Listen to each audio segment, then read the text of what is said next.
Good morning, students. So today we are going to start with the enhancement of the food production. Okay. So beforehand in your lower standards you have studied water hybrid plants, and then you know the different example of microorganisms which are used in the household production. Then there are different types or groups of organisms, microorganisms, which produce antibiotics. Then we have studied water biofertilizers and what is the source of the silk thread. So you have to give the answers for this. You have to write down all the answers in your notebook. Now in this chapter many items are deleted. So 1.1 is there, that is the introduction. 11.1, sorry, it is there. So 11.1, improvement of the food production. Now food is one of the basic needs as it gives us energy for doing everything. Now this food keeps us alive, strong and healthy, and food can be defined as anything which is solid or liquid which when swallowed, digested and assimilated in the body keeps us well. Now it is an organic, energy rich, non-poisonous, edible and nourishing substance. Okay. आता आपण lesson number 11 enhancement in food production बघणार आहोत. Okay. यामध्ये आपण आधी शिकलेलो आहोत. याच्या आधी हायब्रिड प्लांट्स म्हणजे काय. सो या सगळ्या कॅन यू रिकॉलचे क्वेश्चन्सचे आन्सर्स तुम्हाला तुमच्या नोटबुकमध्ये लिहायचे आहेत. Then different examples of microorganisms जे हाऊसहोल्ड प्रोडक्शनमध्ये वापरले जातात. Then the types or the groups of microorganisms which are producing antibiotics. Then what are biofertilizers and what is the source of the silk thread. Now पहिला जो topic यातला आहे 11.1 तो आहे improvement in food production.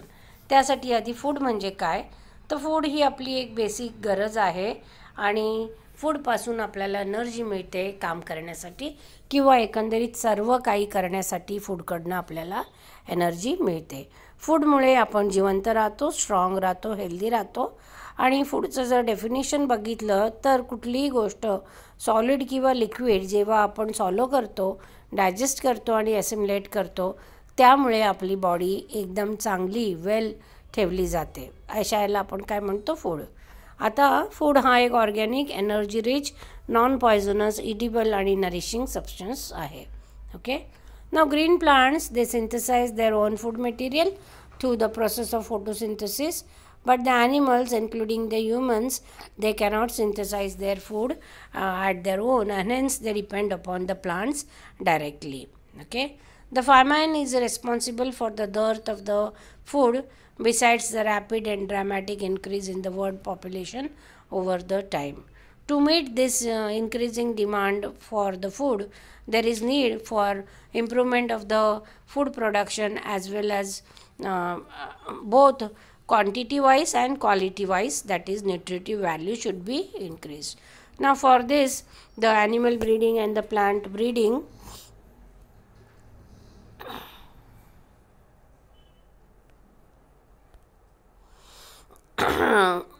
helps to increase the food production. Okay. म्हणजेच काय, green plants जे आहेत ते स्वतःचं जेवण स्वतः बनवतात फोटोसिंथेसिसच्या क्रियेने. पण ॲनिमल्स जे आहेत त्यामध्ये ह्युमन बिंग्स पण इन्क्लुडिंग आहेत, त्यांना स्वतःचं जेवण स्वतः बनवता येत नाही आणि म्हणून ते प्लांट्सवर डायरेक्टली डिपेंड असतात.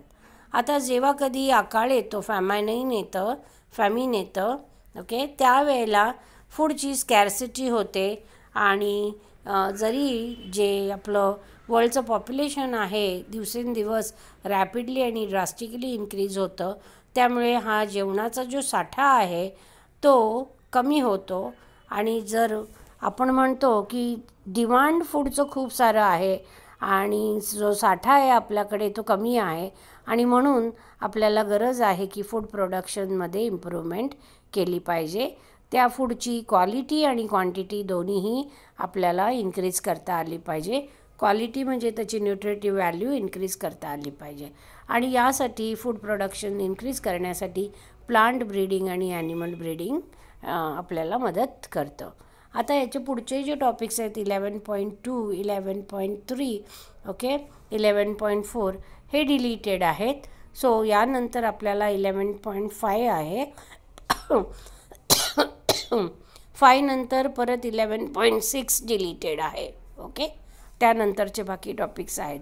सो 11.2, 3 आणि 4 आणि 6 हे डिलीटेड आहेत. ओके, सो 11.5 मध्ये आपण बायोफॉर्टिफिकेशन बघूया. So this is a method in which the crops are bred or they are produced for having higher levels of vitamins, minerals and fats, that is better nutritive value. And because of the problem of the malnutrition, because of this problem the malnutrition can be overcome. Now the following objectives were considered for the plant breeding, for the breeding program, and they are: first is the protein content and the quality, the oil content and the quality of the oil, then the vitamin content, micronutrient content and quality. बायोफॉर्टिफिकेशन म्हणजे काय? असा method आहे ज्याच्यामध्ये crops काय केलं जातं, breed केले जातात किंवा प्रोड्यूस केले जातात आणि या क्रॉप्समध्ये हाय लेवल विटॅमिन्सचे असलेले, हाय लेवल्स मिनरल्स आणि हाय लेवल्स फॅट्सचे असलेले आपण प्रोड्यूस करणार. म्हणजेच काय, बेटर न्यूट्रिटिव्ह व्हॅल्यू असलेले क्रॉप्स आपण प्रोड्यूस करणार आहोत. आता यामुळे जे मालन्यूट्रिशनचा प्रॉब्लेम आहे तो आपण सोडवू शकतो आणि काही ऑब्जेक्टिव्स कन्सिडर केले जातात या ब्रीडिंग प्रोग्राममध्ये. पहिल्यांदा जो मेन ऑब्जेक्टिव्ह आहे की प्रोटीन कंटेंट आणि क्वालिटी वाढवणे, ऑइल कंटेंट आणि क्वालिटी त्याची इन्क्रीज करणे, विटॅमिन कंटेंट इन्क्रीज करणे, मायक्रोन्यूट्रिएंट कंटेंट आणि क्वालिटी इन्क्रीज करणे. Now this biofortification it has achieved through conventional selective breeding practices and also through rDNA technology.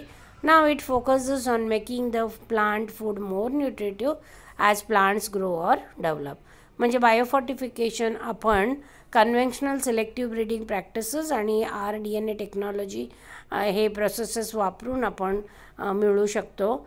आणि यामध्ये जो मेन फोकस आहे की असे असे फूड बनवणे की जे खूप न्यूट्रिटिव्ह आहेत किंवा प्लांट्स जसे ग्रो होतील किंवा डेव्हलप होतील त्याचबरोबर त्यांची न्यूट्रिटिव्ह व्हॅल्यू जी आहे त्यांच्यामधून जी मिळणाऱ्या फूडमधून ती इन्क्रीज करणं हे मेन त्यांचं एम आहे किंवा फोकस आहे. नाव some examples of biofortification. Fortified maize having twice the amount of amino acid, lysine and tryptophan can be made by the biofortification.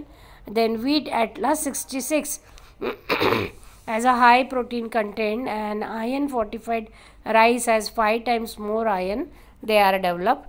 Then vegetable crops like carrot and spinach which have more vitamin A and minerals can be produced by biofortification.